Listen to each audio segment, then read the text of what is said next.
Hi மக்களே, இன்றைக்கி நம்ம சேனலில் என்ன வீடியோனா சூப்பரான கெடா கறி விருந்து. அதாவது கெடா கறி விருந்தில் சிக்கன் ரெசிபி இன்றைக்கி நம்ம பார்க்க போகிறோம்.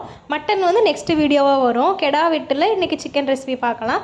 வாங்க எப்படி செய்கிறதுன்னு பார்க்கலாம். ஃபஸ்ட்டு ஒரு பெரிய பாத்திரத்தில் எண்ணெய் சேர்த்துக்கலாம். கல்லெண்ணெய், ரீஃபண்ட் ஆயில், நல்லெண்ணெய் எது இருக்கோ உங்ககிட்ட அது நீங்கள் சேர்த்துக்கோங்க.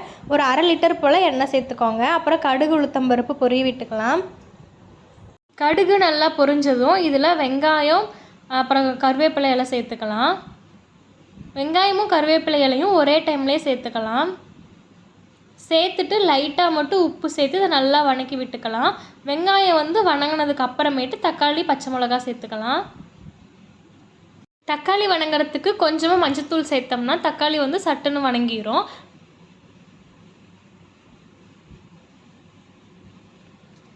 தக்காளி நல்லா வணங்கினதுக்கு அப்புறமேட்டு இதில் இஞ்சி பூண்டு பேஸ்ட்டு சேர்த்துக்கலாம். இஞ்சி பூண்டோட பச்சை வாசனை போகிற வரைக்கும் நல்லா வணக்கி விட்டுக்கலாம். எங்கள் ஃபேமிலியில் இருக்கவங்களே இதெல்லாம் குக் பண்ணிட்டாங்க. வெளியே இருந்து சமையல் ஆளுங்கள்லாம் வந்து நாங்கள் எடுக்கலை.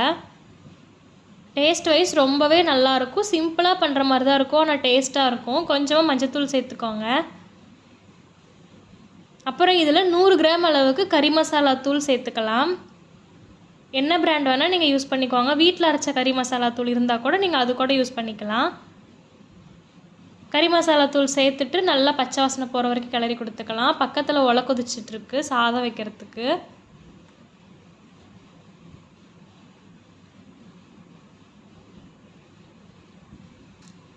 இப்போ இதில் சிக்கன் சேர்த்துக்கலாம். சிக்கனை நல்லா கழுவி வாஷ் பண்ணி தான் வச்சுருக்காங்க.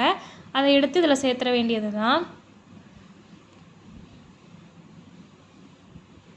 அப்புறம் இதில் சின்ன வெங்காயம், ஹோல் ஸ்பைசஸ், அப்புறமேட்டு மிளகு, மிளகாயெல்லாம் போட்டு ஒரு பேஸ்ட் மாதிரி அரைச்சி வச்சுருக்காங்க. அதுவும் இதில் சேர்த்துக்கலாம். ஹோல் ஸ்பைசஸ்னால் இந்த பிரியாணிக்கு போடுவோம்ல, இந்த பட்டை, கிராம்பு, ஏலக்காய் இது எல்லாமே வணக்கி விட்டு அரைச்சி வச்சுருக்காங்க. இது ஃப்ளேவர் வந்து ரொம்ப ரொம்ப சூப்பராக இருக்கும். அரைச்சி வைக்கிற மாதிரி டேஸ்ட்டாக இருக்கும். கண்டிப்பாக ட்ரை பண்ணி பாருங்கள். இது மாதிரி மிளகு, மிளகாவா மிளகா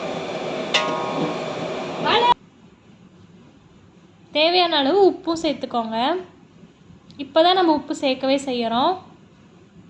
இதுவே போதும், வேறு எதுவுமே தேவையில்லை. தேவைப்பட்டால் கொஞ்சமாக சிக்கன் மசாலா தூள் மட்டும் சேர்த்துக்கோங்க. ரொம்ப ரொம்ப டேஸ்டியாக இருக்கும். ஏன்னா நம்ம அந்த சாந்து அரைச்சி ஊற்றிருக்கோம் இல்லையா, அதனால் ரொம்ப டேஸ்டியாக இருக்கும்.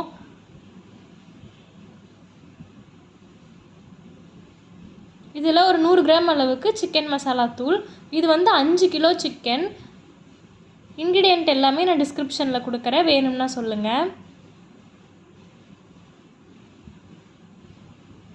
அப்புறம் கொஞ்சமாக தண்ணி மட்டும் சேர்த்துக்கலாம். தண்ணி மட்டும் சேர்த்து நல்லா வேக விட்டுக்கலாம். இது தண்ணி சேர்க்காமல் ரொம்ப ட்ரையாக சுக்கா மாதிரியும் செய்யலாம். நாங்கள் வந்து இன்றைக்கி தண்ணி சேர்த்து ஒரு செமி கிரேவி மாதிரி பண்ண போகிறோம். இப்போ தான் ஃபஸ்ட் டைம் நம்ம வீடியோ பார்க்குறீங்கன்னா சப்ஸ்கிரைப் பண்ணிவிட்டு பாருங்கள். அப்போ தான் நான் போடுற நெக்ஸ்ட் வீடியோவில் உங்களுக்கு நோட்டிஃபிகேஷனாக வரும். கொஞ்சமாக தண்ணி மட்டும் சேர்த்தாச்சு. இப்போ இதை மூடி போட்டு நல்லா குக் பண்ணிக்கோங்க.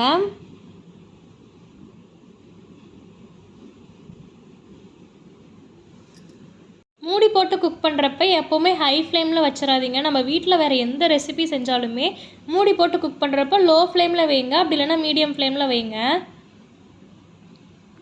அப்படி ரெண்டுமே வைக்கலைன்னா இந்த மேலே போடுவோம்ல இந்த பிளேட்டு, அது கொஞ்சம் நவுத்தி விட்டு வைங்க, கொஞ்சம் காற்று போகிற மாதிரி.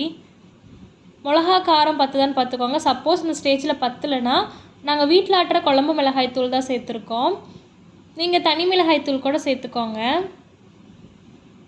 சேர்த்துட்டு மிளகாத்தூள் பச்சை வாசனைலாம் போகட்டும். ஆல்ரெடி சிக்கன் 3/4 வெந்துருச்சு. அந்த ஸ்டேஜில் பாருங்கள். அப்போ தான் வந்து இன்னும் பேலன்ஸ் உள்ள சிக்கனுக்கு ஃபுல்லாகவே இந்த காரம் ஏறி டேஸ்ட்டாக இருக்கும். இப்போ சிக்கன் ரெடி ஆயிடுச்சு.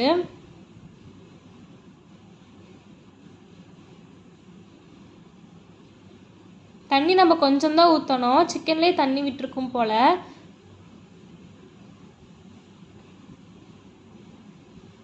பார்க்குறதுக்கே ரொம்ப டெம்டிங்காக இருந்துச்சு. அந்த இடம் ஃபுல்லாக செம வாசனையாக இருந்துச்சு. இப்போ இது இவ்வளோ பெரிய பாத்திரத்தில் இருக்குல்ல, இதை நம்ம சின்ன பாத்திரத்துக்கு மாற்றி வச்சிடலாம்.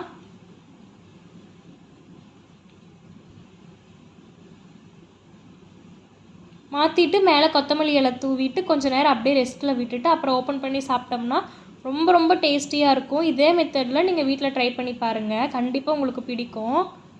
ரொம்ப சிம்பிளான இன்க்ரீடியன்ஸ் தான் யூஸ் பண்ணி செஞ்சுருக்கோம். ஆனால் டேஸ்ட் வைஸ் ரொம்ப நல்லாயிருக்கும்.